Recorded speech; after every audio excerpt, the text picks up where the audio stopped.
Hello guys, Chad Godoy here, and in this video, ipapakita ko sa inyo kung saan po tayo nakakakuha ng full-time or part-time direct client po na nakukuha natin online para hindi na kayo maguluhan kung saan ba kayo po posisyon. So, kung like niyo yung video na to, don't forget to hit the like button and let's get started. Wala nang patumpik-tumpik, let's get started. Okay guys, so ang unang website na ipapakita natin sa inyo is si Online Jobs PH. So alam ko 90% sa inyo, alam ko 90% sa inyo, alam na tong website na to. At bakit hindi ko to tinatanggal sa listahan is because si onlinejobs.ph talaga malaking tulong talaga sa akin na nakahanap talaga ako ng work dito since the beginning of my career. Pero yung nga, for me kasi, if you are practically position yourself here properly, ay hindi nyo na kailangan mag-apply. So, yung mga trabaho na nakuha ko dito, para ipakita ko sa inyo, mostly are coming from job invites. So, hindi ako nag-a-apply. I'm just receiving invites kasi nga, inayos natin yung account natin sa online jobs as yung position natin na YouTube manager or YouTube expert, no? So, nakita nyo naman, inayos talaga yung account natin. We are verified. Yung ID proof natin, 95. So, mataas talaga. Nag-take ako ng mga DIS test. And then also, nag-take ako ng English, no? English test. So, para maipakita ko sa kanila na I'm really serious, no? To have a work here. So, yung mga tao na wala pang account dito, make sure you have an account sa online jobs. At make sure, please, you fill up your accounts properly, no? Wag niyong biruin kasi syempre pwedeng maging life-changing itong platform na to lalo na sa mga beginners na naghahanap ng clients na walang pambayad ng mga connect, no? So, yun lang, no? This is my first line of defense sa paghahanap ng client. And then, the next website na ipapakita ko sa inyo is yung hiretalent.ph. Some of my friends, close friends, and some of my relatives get jobs coming from here. And I also have some offers dito na nakuha ko, pero hindi ko tinanggap kasi masyado na akong maraming overloaded na tayo sa trabaho.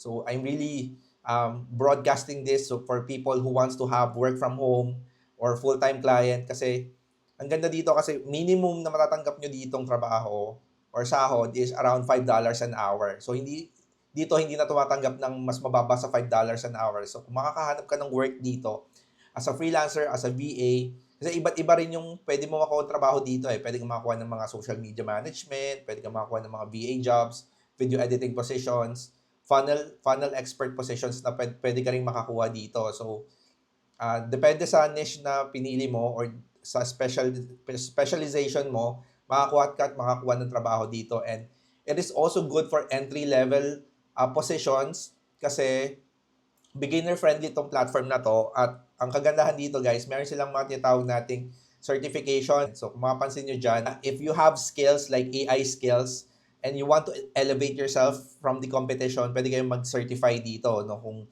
meron kayong mga nagawa ng projects using AI, experience na kayo sa AI, nagbibigay sila ng certification. Pero kahit wala kayong certification, pwede pa rin kayong mag-apply. No? And this platform is free. Libre to guys, wala tong bayad.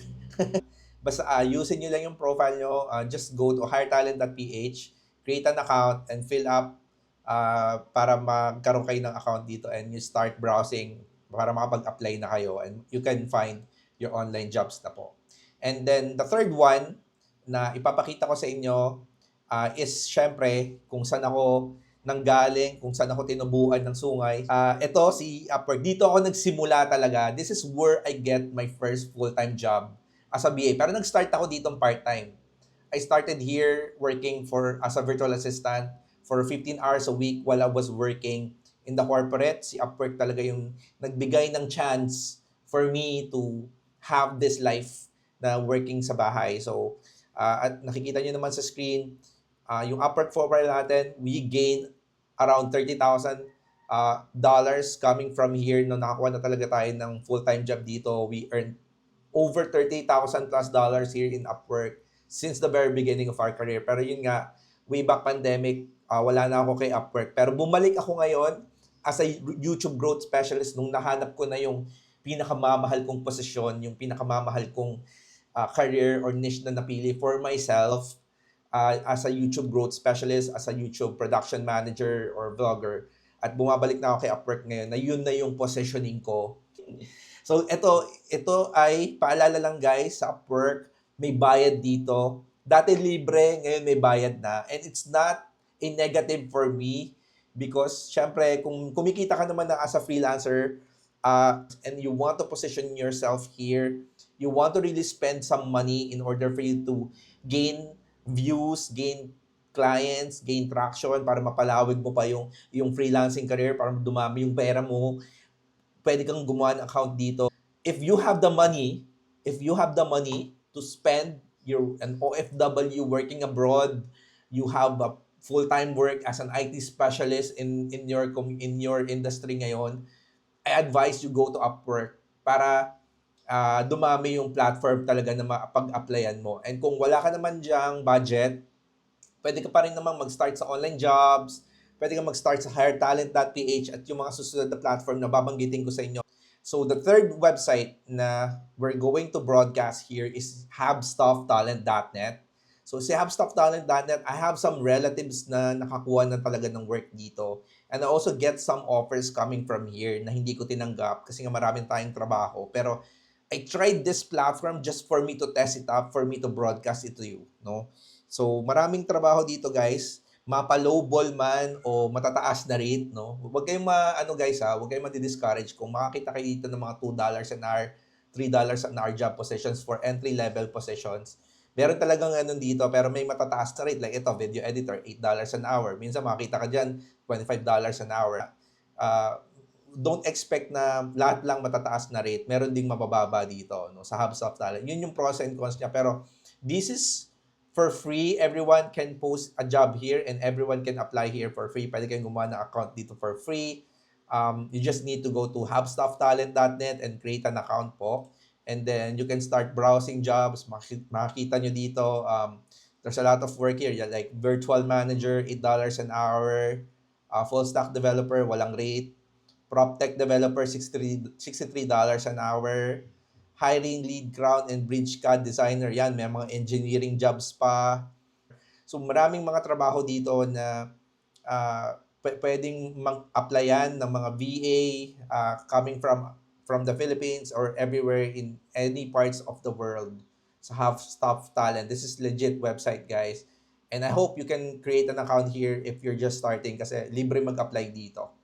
So another thing na gusto kong ipakita sa inyo is yung freeup.net. Ito yung isa sa mga website na sumalba sa akin way back pandemic. Nakakuha ko ng client talaga dito. And I also part of this community since right now. Pero syempre hindi lang tayo nag-a-apply kasi nga hindi naman natin makukuha yung trabaho eh. Kasi dito, hindi ka pwede mag-apply na lang kung hindi mo talaga gustong kuhanin yung trabaho kasi dito, ang kailangan nila experience na and salang-sala talaga yung mga tao na nakakapasok sa free app. Pero that is not a discouragement for you guys. Sinasabi ko to para at least kung meron na kayong experience and gusto nyo palawagin yung impressions nyo, yung views nyo sa marketplace, pwede kayong mag-apply dito sa free app as one of their freelancers. At maganda dito kasi marami dito na hindi lowball yung offer. Talagang willing to pay ang mga clients na nakukuha dito sa job. So if you have experience already, you have 1 year to 2 years experience on your niche about your role na laging ina-applyan, pwede kayong mag-create ng account dito, mag-apply as a freelancer sa free app community. And then the next and final one for this video for now is yung LinkedIn.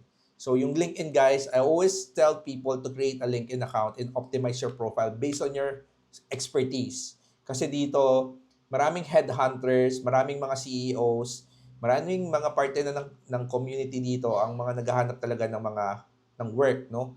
Kahit naman nasa corporate ka, ginagamit tong LinkedIn eh.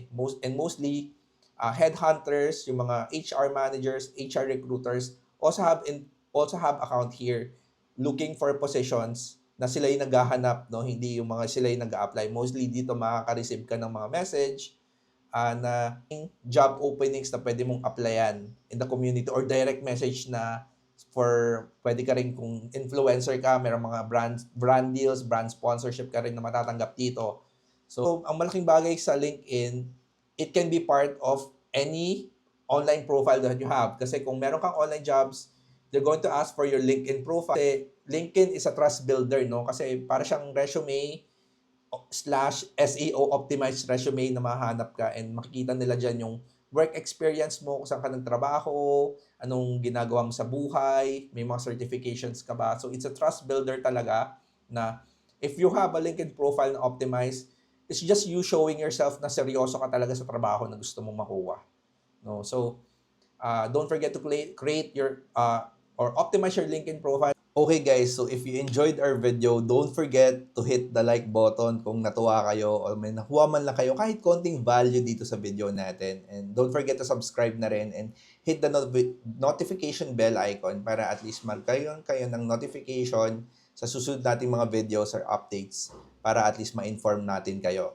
Yun lang po guys. Have a nice day. God bless sa inyong lahat and thank you for watching our video.